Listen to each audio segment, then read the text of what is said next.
Assalamualaikum warahmatullahi wabarakatuh.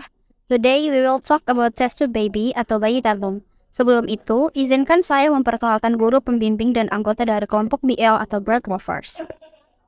Guru pembimbing kami yaitu adalah Ibu Eliani Ami SPD MSI dan Ibu Anissa Salsabila SPD.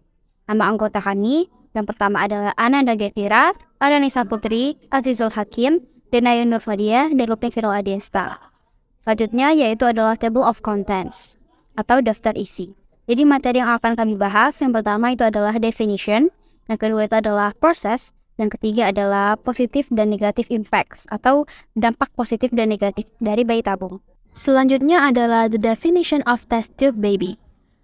What is test tube baby atau apa itu bayi tabung? Bayi tabung merupakan istilah untuk menyebut bayi yang didapatkan dari proses pembuahan sel telur oleh sel sperma yang dilakukan di laboratorium atau dalam istilah medis disebut dengan in vitro fertilization atau IVF.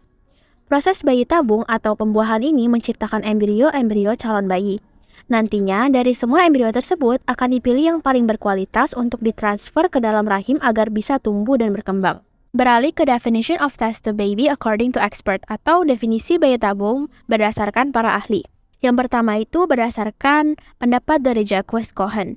Bayi tabung adalah teknik reproduksi yang melibatkan pengambilan sel telur dan sperma, yang kemudian dipertemukan di laboratorium untuk membentuk embrio. Embrio hasil pembuahan kemudian ditransfer kembali ke rahim wanita untuk berkembang menjadi kehamilan. Selanjutnya itu berdasarkan Robert G. Edwards. Ia menyatakan bahwa bayi tabung adalah teknik reproduksi yang melibatkan pembuahan sel telur di luar tubuh wanita, kemudian embrio hasil pembuahan ditransfer kembali ke rahim wanita untuk mengembangkan kehamilan. Next ada proses. What is the test tube baby process like? Dalam proses bayi tabung, sel sperma dan sel telur diambil dari pasangan suami istri. Kemudian di laboratorium, kedua sel tersebut dipertemukan sehingga terjadi pembuahan. Hasil pembuahan ditempatkan dalam inkubator khusus hingga berkembang menjadi embrio. Selanjutnya, embrio ditanam ke dalam rahim agar berkembang menjadi janin seperti kehamilan biasa. Setelah tindakan transfer embrio atau biasa dikenal dengan ET, pasangan yang sedang menjalani program bayi tabung biasanya akan melakukan 2 weeks wedding atau peri tunggu.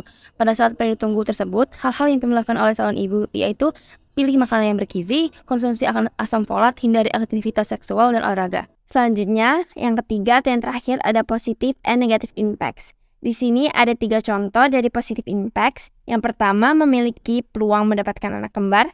Yang kedua, bayi tabung dinilai sebagai metode yang paling efektif dan berpeluang tinggi untuk memperoleh kehamilan. Dan terakhir atau yang ketiga, mendeteksi kelainan genetik dan jenis kelamin secara dini. Negative impact.